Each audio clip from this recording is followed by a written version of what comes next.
Hi, I'm Mark. And I'm Valerie, and we're at my home. So today we're going to take a first look at the new Wyze Home Monitoring Bundle.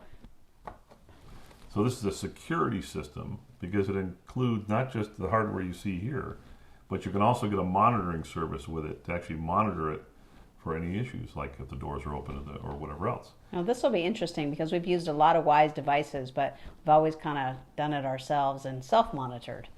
Yes, this one here now will be monitored. That Right. means if something happens and we get an alert, we can't ignore it like we do today, because otherwise the monitoring service We will don't call want the the police police. to come, Exactly. So let's see what comes with it. unless they have to. Unless we have to. So let's see what comes with the bundle.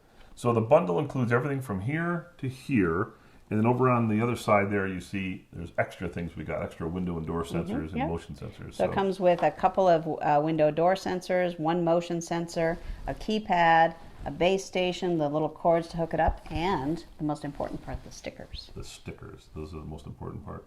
And then we picked up extra window door sensors to really fill out the thing for the size of our house. Right. Right? So So we're going to go off and install it and review it, and we'll come back and tell you what we thought. thank you. Thank you.